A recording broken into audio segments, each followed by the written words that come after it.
Y pues lo primero que vamos a ver es la fisiología normal del páncreas. Obviamente me voy a enfocar en páncreas endocrino.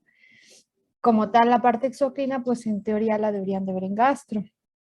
Entonces, recordemos que el páncreas tiene esta división exócrina y endocrina, y la endocrina va a estar compuesta por los islotes de Langerhans, que se ha calculado que existen alrededor de 1.000.000. Estos van a representar el 1 a 1.5% del peso total del páncreas. La verdad es que, aunque son muy importantes, pero dentro de todo el páncreas son muy pequeños, ¿no? Y ocupan, vean que corresponden a 1 a 2 gramos en un páncreas adulto.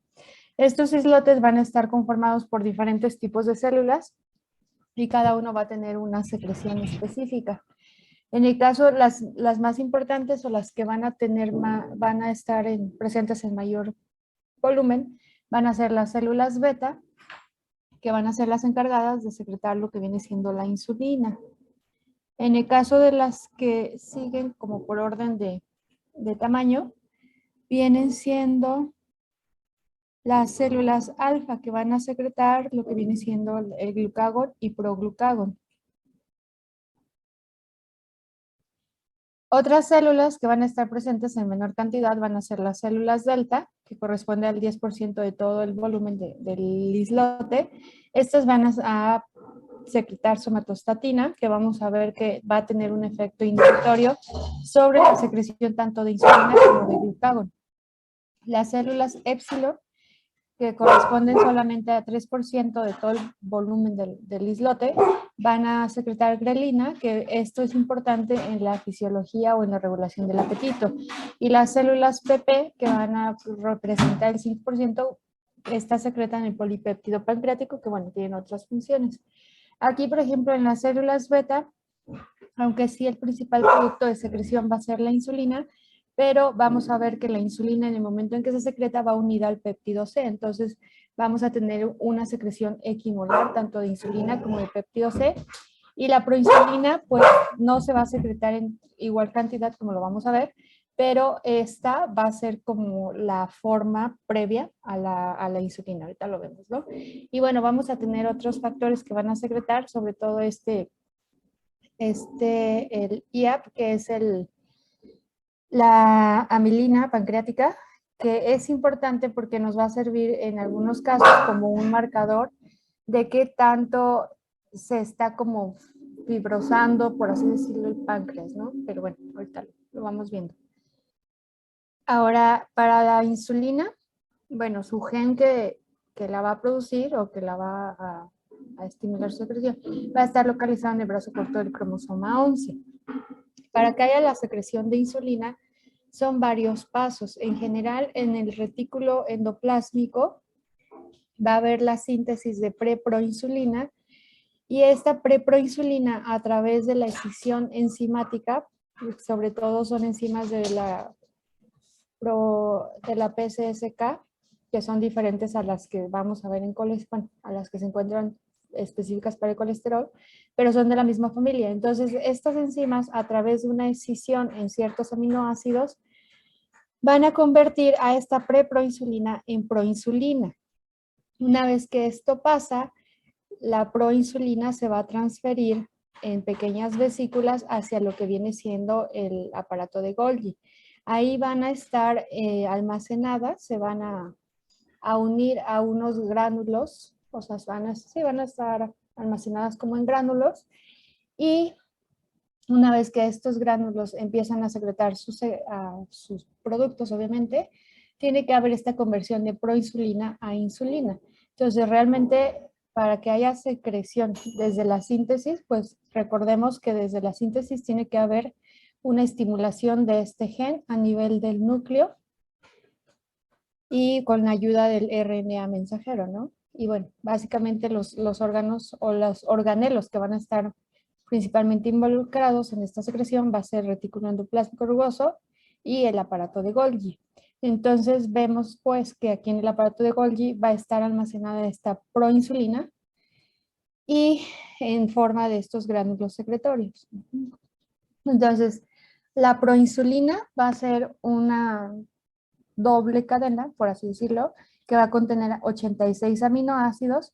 Y cuando hay escisión de esta proinsulina, lo que vamos a tener es una molécula de péptido C más una molécula de insulina.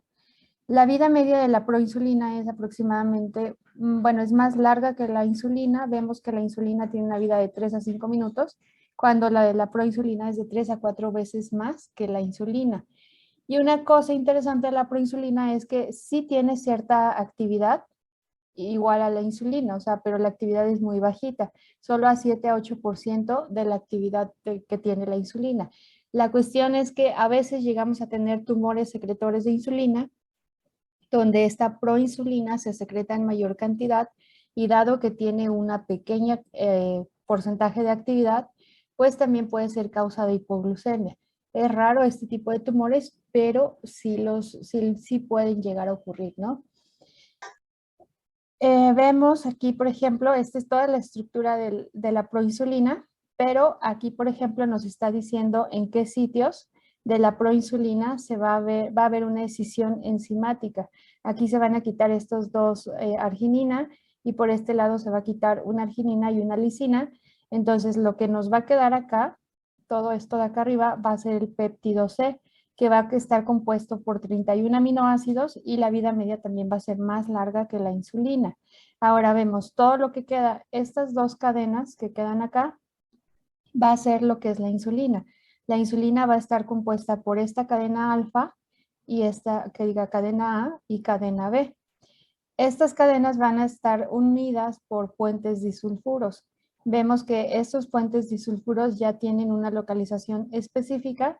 Vemos como la cadena A se une a través de estas dos cistinas y por este otro lado igual a través de estas dos cistinas. Adicional, la cadena A tiene esta unión entre estas dos cistinas para dar como mayor como estabilidad, ¿no?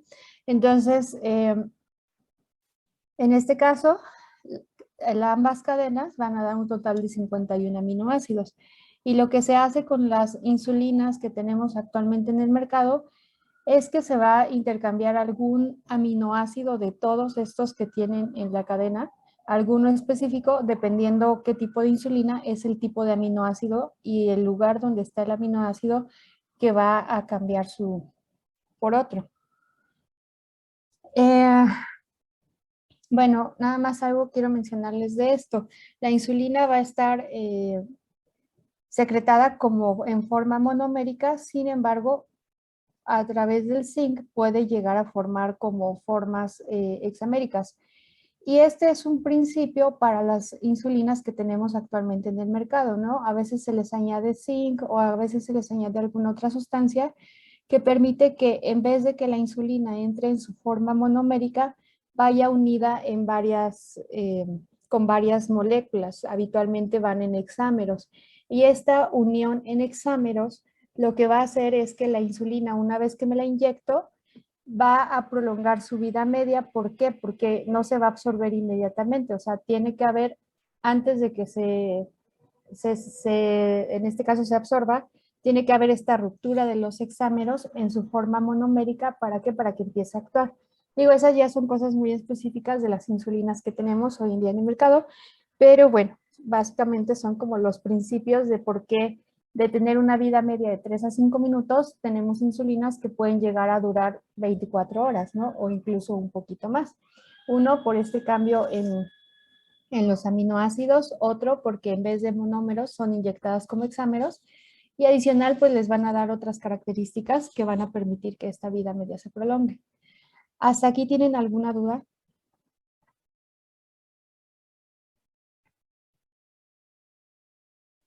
No, doctora. No, doctora. No, doctora. Bueno, entonces, ¿cómo va a ser la secreción de insulina? Se calcula que más o menos producimos 30 unidades de insulina al día, más o menos, ¿no? Esto va a variar, pues dependiendo los alimentos, la cantidad, la calidad de los alimentos y todo esto. Pero algo característico de la insulina es que va a tener una secreción basal que va a estar dada de manera pulsátil. Estos pulsos más o menos se van a estar secretando cada 5 minutos. Y esta secreción basal me va a permitir a mí mantener mis niveles de glucosa sérica en los tiempos en que yo no estoy comiendo. O sea, recordemos que la glucosa sérica normal es en promedio 70 a 100 miligramos. Entonces, para yo mantener este promedio de glucosa, pues necesito una secreción basal de insulina. Esta secreción se dice que corresponde a 10 microunidades sobre mililitro, que son 0.4 nanogramos mililitro. Y podemos llegar a tener concentraciones postprandiales, o esto después de las comidas, hasta de 100. Ahora, ¿qué va a pasar una vez que yo como? Cuando yo como, voy a tener dos fases de secreción. La primera fase la vemos aquí, que va a iniciar entre los 8 a 10 minutos como máximo de que empiezo a comer. Y mi segunda fase de secreción se va a extender o va a tener una duración entre 90 a 120 minutos posterior a que ingiero mis alimentos. Entonces, aquí vemos claramente cómo se ve el pico, ¿no? O sea, de tener una secreción basal, aquí lo ponen como 0, pero obviamente no voy a tener 0, voy a tener aproximadamente esta concentración en ese momento. Entonces, de mi concentración basal, empiezo a comer y voy a tener este pico a los 10 minutos. De ahí mi insulina, vean cómo va a ir disminuyendo. Jamás va a llegar a su valor basal, sino llega a una concentración un poquito más alta, pero de ahí nuevamente empieza a elevarse, que es aquí donde empieza la segunda fase de secreción. Esta fase de secreción me va a permitir a mí poder pues producir la cantidad que necesito para digerir los alimentos. Entonces, aquí, por ejemplo, si yo les hago una gráfica de lo que voy a ver en mi día a día, suponiendo que esto es 0 horas y estos son 24 horas, suponiendo que alguien desayuna a las 8 de la mañana, alguien come a las 2 de la tarde y alguien vuelve a cenar a las 8 de la noche, ¿no? Entonces, yo de las 0 horas a las 8, pues en teoría estoy dormida, en teoría no estoy comiendo, por lo tanto mantengo una secreción basal. Pero a las 8 que empiezo a desayunar, ¿qué voy a ver? Voy a ver mi pico de insulina y mi secreción que va a durar 2 horas. De ahí regresa a su basal y así se mantiene este basal. ¿Hasta qué hora? Hasta las 2 de la tarde que vuelvo a comer, tengo mi pico de secreción en la fase rápida, por así decirlo. Y nuevamente hasta mis 2 horas, ¿no? Terminan esas 2 horas y vuelvo a tener mi secreción basal en pequeños piquitos. Llegan las 8 de la noche, vuelvo a cenar y vuelvo a tener estas dos fases de secreción. Y de ahí pues regresa otra vez a su basal y básicamente esto es lo que estoy haciendo durante todo el día, ¿no? O sea, tengo esta secreción basal y tengo estos picos de insulina en cada alimento. Entonces, este pico de insulina va a tener diferentes concentraciones y va a depender de muchas cosas. Va a depender desde, como les decía, la cantidad de alimentos, la calidad de los alimentos. Calidad me voy a referir a la proporción de hidratos de carbono, de lípidos, de todo esto. Va a depender de qué tanta sensibilidad tiene mi paciente a la insulina, o a lo mejor ya es un paciente que tiene resistencia a la insulina, pues va a haber una mayor concentración, ¿no? Pero bueno, eso es lo que normalmente haríamos nosotros. ¿Dudas con cómo se va a secretar la insulina?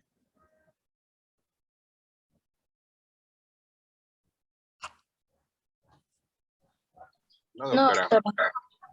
¿Todo les queda muy claro?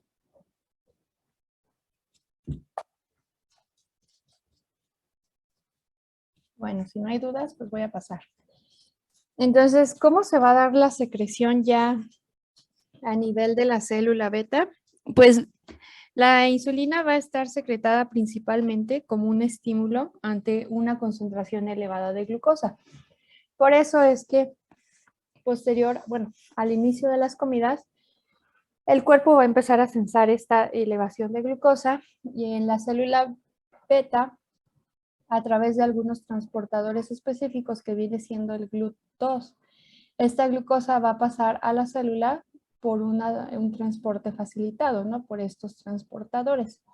Ya una vez que la glucosa entra a la célula, que viene siendo la célula beta, pues a través de todas sus reacciones, enzimas como glucosinasa, fosfonpiruvato y todo eso, se va a ir hacia la vía del piruvato y posteriormente esta va a pasar a la de la acetilcoenzima A, que es a nivel de la mitocondria. Y todo este paso que nos va a dar un aumento en las concentraciones de ATP. Este ATP es necesario ¿para qué? Para que la célula beta pueda tener energía y a su vez estimular a estos canales de voltaje que son dependientes de calcio. Una vez que se estimulan estos canales, entra el calcio a la célula y este calcio va a ser necesario ¿para qué? Para poder que haya una secreción de estos gránulos que ya habíamos mencionado, ¿no? Que estaban ahí almacenados.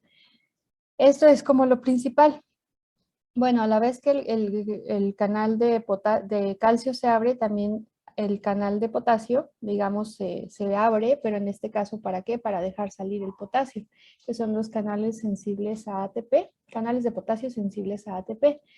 Ahora, esto es como el mecanismo mediado por la glucosa, pero vemos aquí, por ejemplo, que también la catecolamina, bueno, las catecolaminas en general, el GLP-1, vemos aquí las sulfonilureas, también tienen efectos sobre esta secreción de insulina.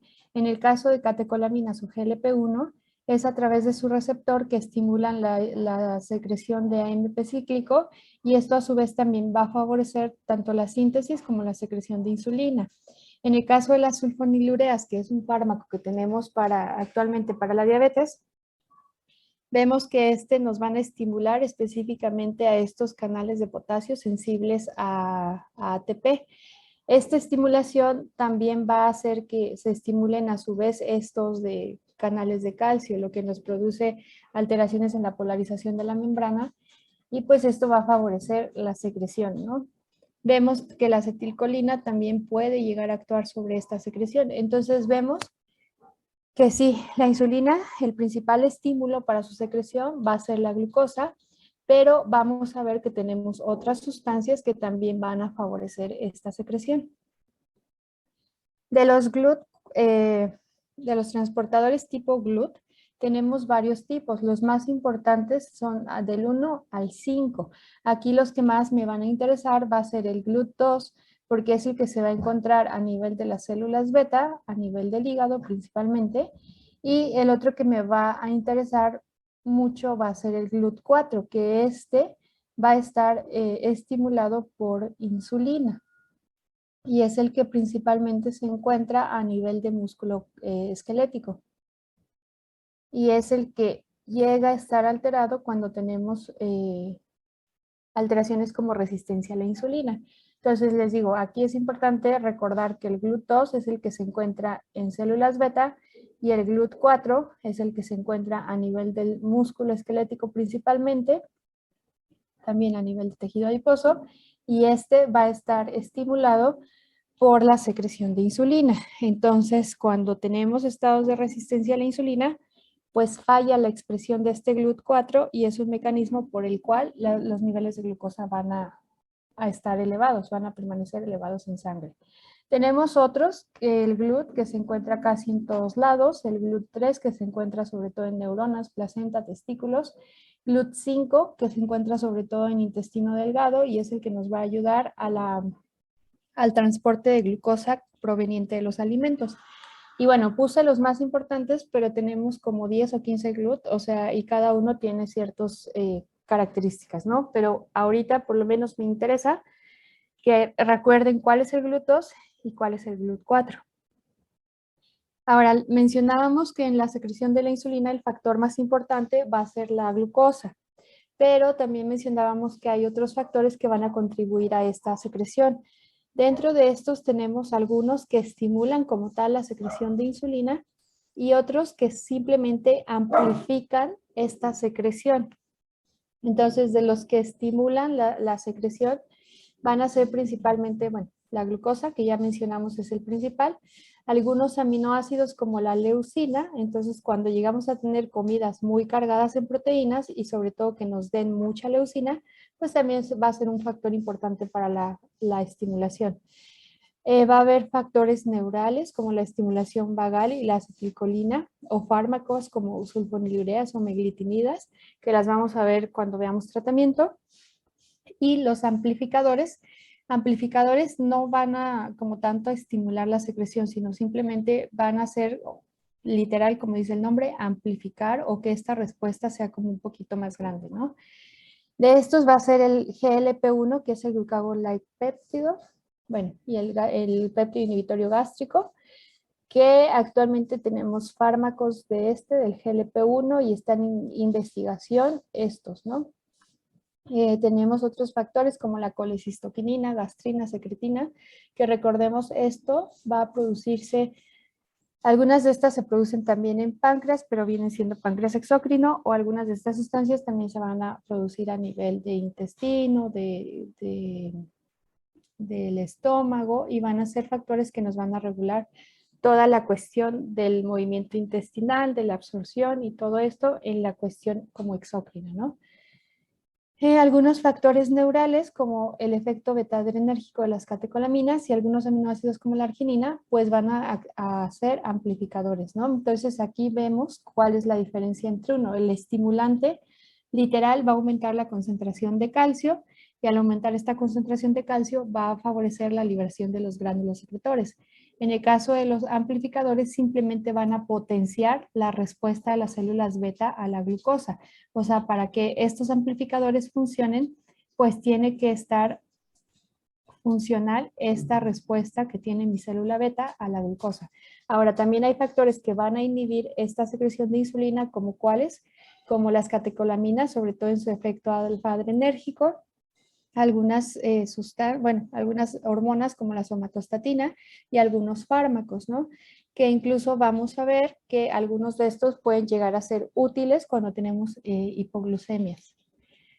Ahora, ¿cuál va a ser la función de la insulina? O sea, ya vimos cómo se secreta, qué es lo que va a favorecer su secreción, su síntesis, todo esto. Pero ya, qué es lo que va a hacer la insulina? Pues la insulina va a tener dos efectos principales, los efectos metabólicos que ahorita los mencionamos y los efectos mitogénicos o de crecimiento. Ahora, su receptor es un receptor que está unido a la membrana basal, que viene siendo esta, y es un receptor de tipo citosina. La característica de este receptor, a diferencia de otros receptores de la misma familia, es que este va a estar compuesto por dos subunidades, la subunidad alfa y la subunidad beta. La alfa va a estar por fuera de esta célula y va a estar unida, como vemos aquí, por algunos puentecitos a la subunidad beta, que es la que va a estar anclada a la membrana.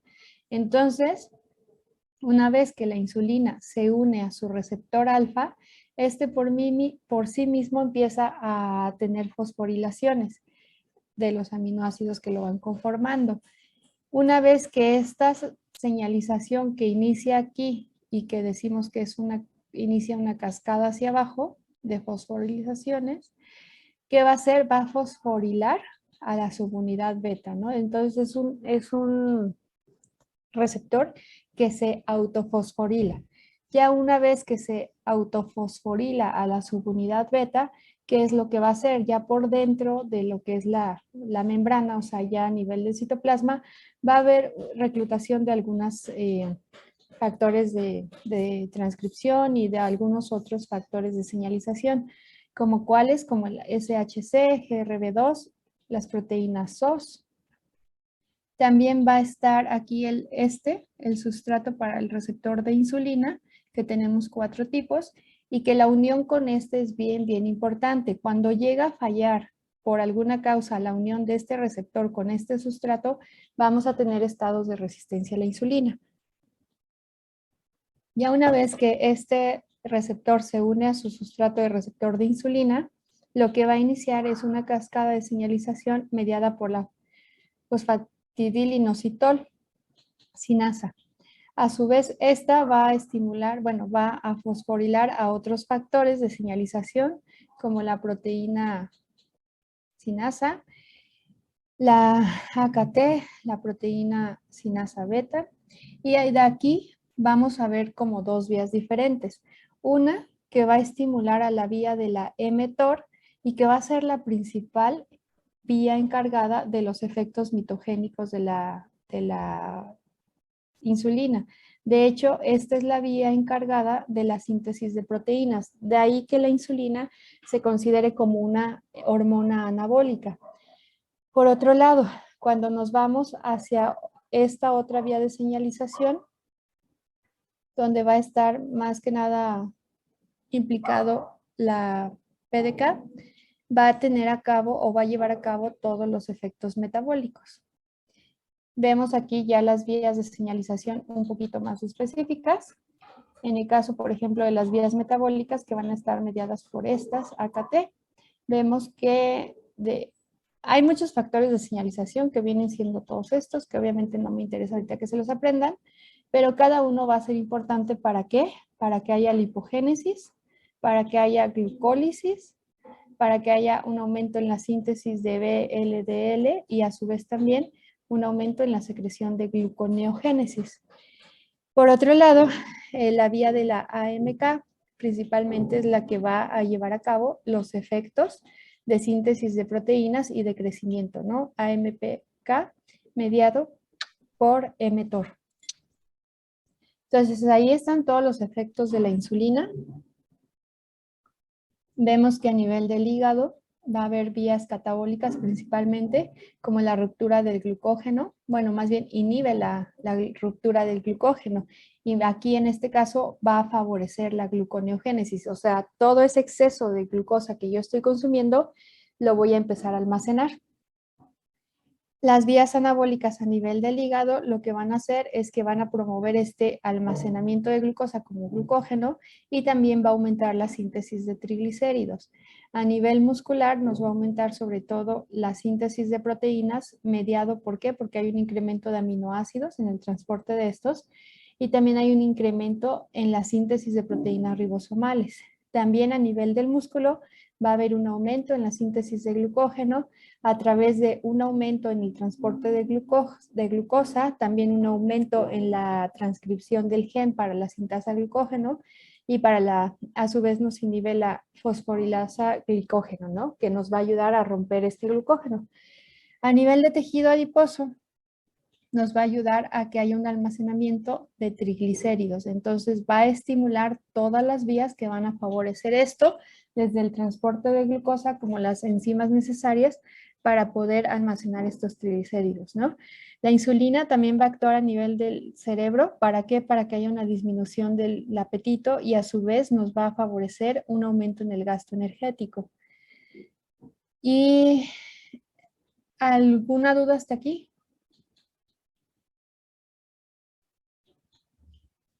No, doctora. Bueno, ahora siguiendo con las células alfa, que son las que van a producir el glucagón. Este glucagón, su gen va a estar localizado en el cromosoma 2 y este gen que va a sintetizar inicialmente preproglucagón y posteriormente también a través de escisiones enzimáticas va a formar el proglucagón y de esto vamos a tener dos cosas, el glucagón y la glicentina.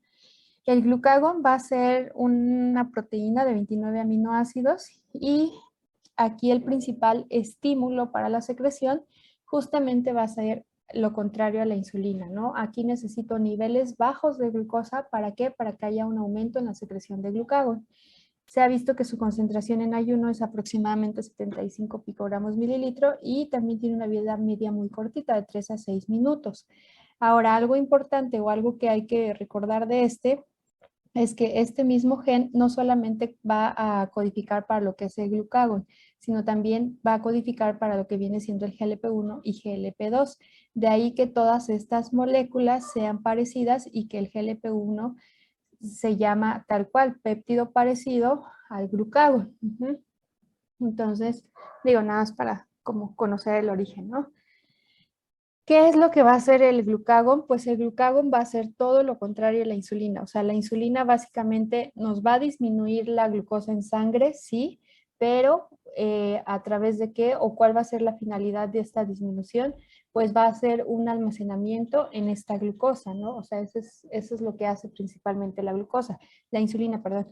Ahora, a diferencia del glucagón, lo que va a hacer es aumentar los niveles de glucosa en sangre. ¿Y cómo lo va a hacer?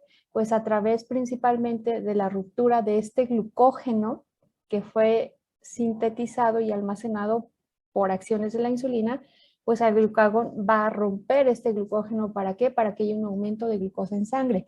Cuando se me agota este glucógeno, el glucagón va a estimular todas las vías contrarias de almacenamiento de glucosa. Y en este caso va a estimular vías de gluconeogénesis a partir de ácidos grasos y a partir de aminoácidos. Entonces, el glucagón va a tener un receptor unido a membrana, que en este caso es un receptor de 7 dominios transmembrana, que aquí está. Va a estimular a la GDP, que va a favorecer la producción de ATP, y a su vez todo esto va a ser importante ¿para qué? Para activar todas estas enzimas, la fosforilasa sinasa, la fosforilasa, la sintasa, va a activar a la glucógenosintasa, pero sobre todo para gluconeogénesis, ¿no? Va a activar a la glucosa 6-fosfatasa, que nos va a romper todo este glucógeno. ¿Para qué? Para poder liberar esta glucosa en forma de monómeros. Va a estimular a la exoquinasa. Entonces, en realidad vemos cómo todos los efectos que va a tener el glucagón van a ser con la finalidad de aumentar esta glucosa en sangre a través principal de esta ruptura, de esta glucogenólisis, pero también nos va a aumentar la gluconeogénesis a través de lo que ya decía, aminoácidos, o a través de ácidos grasos libres que deben de andar por ahí, y van a ser los principales efectos que va a tener el glucógeno. Entonces van a ser hormonas contrarias, ¿no? De hecho, el glucógeno se sabe que ante una hipoglucemia va a actuar como la principal hormona contrarreguladora. ¿Cómo va a ser esta secreción? Pues decíamos que el principal estímulo es la hipoglucemia. Cuando ya tengo una glucosa en sangre lo suficientemente alta, ¿qué va a pasar? Pues que esta misma glucosa, en vez de estimular, como a la insulina, va a inhibir a la secreción de glucagón. También va a haber otros factores que van a estimular o van a inhibir, por ejemplo, el GABA, que sabemos que es el principal neurotransmisor inhibitorio, pues también va a favorecer la inhibición de la secreción de glucagón. Otros factores que principalmente van a estimular esta secreción de glucagón van a ser las catecolaminas, las hormonas gastrointestinales como la colecistoquinina, la gastrina, el péptido inhibitorio gástrico. Los glucocorticoides van a favorecer la secreción de glucagón y va a ser uno de los tantos mecanismos por los cuales los glucocorticoides tienden a favorecer un efecto diabetogénico, ¿no? También la estimulación simpática y parasimpática en respuesta a la hipoglucemia va a favorecer que haya inicialmente como que una secreción una secreción de insulina, de glucagón. ¿Para qué? Para que aumenten los niveles en sangre. Y a su vez, niveles altos de ácidos grasos van a inhibir esta secreción de glucagón. Entonces vean que no solamente la insulina y el glucagón están regulados solamente por la concentración de glucosa, no, sino hay muchos factores más que favorecen tanto la inhibición como el aumento en su síntesis y secreción. Entonces aquí vemos básicamente, ¿no? Ante un estado de alimentación, o sea, ahorita que los que acaban de desayunar, ¿qué va a haber? Pues va a haber un aumento en la absorción intestinal de glucosa, lo cual a su vez nos va a aumentar la glucosa en sangre. Y esta glucosa en sangre, ¿qué va a hacer? Pues a nivel de las células beta va a estimular la producción de insulina, pero a nivel de las células alfa va a inhibir o va a disminuir esta secreción de glucagón. ¿Qué nos va a dar como resultado todo esto? La insulina a nivel de hígado, de músculo y de tejido adiposo va a favorecer la captación de glucosa. ¿Para qué? Para que haya un aumento en la síntesis de glucógeno, para que haya, puede ser tanto en músculo o en hígado, ¿no? Aquí en el tejido adiposo va a haber un aumento en la captación de esta glucosa. ¿Para qué? Para que se almacene en forma de triglicéridos.